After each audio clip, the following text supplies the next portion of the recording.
Sir, ఇప్పటివరకు అల్లు అర్జున్ గారిది మొత్తం ఎపిసోడ్ మీకు తెలిసిందే. సో, దీని వెనకాల రేవంత్ రెడ్డి గారు ఉన్నారు. అల్లు అర్జున్ గారు పాలిటిక్స్‌లోకి ఎంటర్ అయితున్నారు అన్న విషయాలు కూడా ఉన్నాయి. మీరేమనుకుంటున్నారు సార్?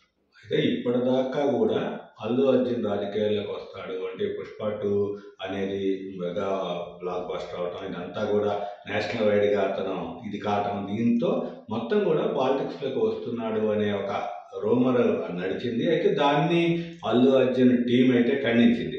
అయితే ఆ తరువాత వెంటనే అంటే మరుసటి రోజే ఇదే వాడు అరెస్ట్ కావటం, సంజయ్ థియేటర్ దగ్గర తొక్కిసలాట, వీటన్నిటి నేపథ్యంలో ఇప్పుడు అసలు రాజకీయాల పవర్ ఎంత ఉంటుంది అనేది అల్లు అర్జున్కి తెలిసింది.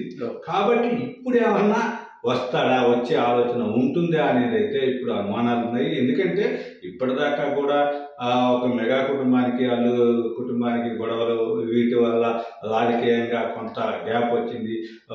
మధ్యలో వైఎస్ఆర్సీపీ దానికోసం ప్రచారానికి వెళ్ళాడని గ్యాప్ రావటం, ఇవన్నీ చూస్తే అంతా రాజకీయాలతో ముడిపడి ఉంది. కాబట్టి దీన్ని ఏ విధంగా ఆలోచించి భవిష్యత్తులో రాజకీయ పరంగా అడుగులేసే అంటే కొత్త పార్టీ పెట్టడమా, అల్లు అర్జున్ని భయపెట్టే విధంగా ఇప్పుడు రాజకీయాల్లోకి వస్తే నా పరిస్థితి దారుణంగా అయ్యే ఛాన్సెస్ కూడా ఉంటాయి అన్న ఒక సంకేతాలు కూడా ఉంటాయి కదా సార్ దీంట్లో.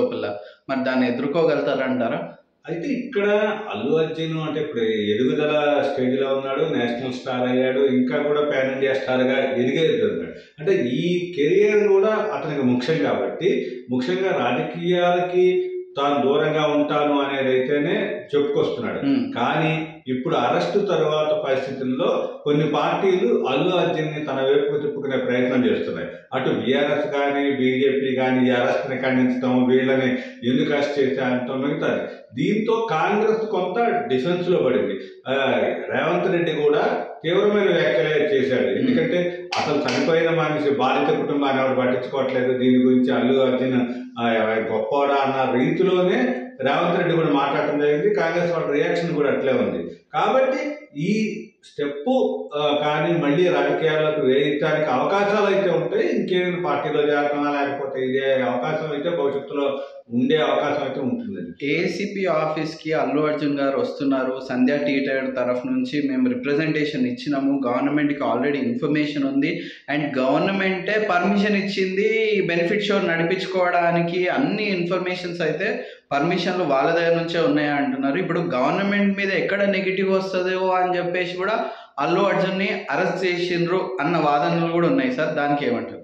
అయితే ఇక్కడ ఈ లేక్ ఆఫ్ ఇన్ఫర్మేషన్ పాస్ కాకపోవటము ఇది అనేది అయితే ఈ ఘటనకి అంటే అల్లు అర్జున్కి సంబంధం లేకపోయినా సాధారణంగా రిలీజ్ ఫంక్షన్స్ అప్పుడు థియేటర్లోకి వచ్చే హీరో చూడటం అనేది సాధారణ విషయం.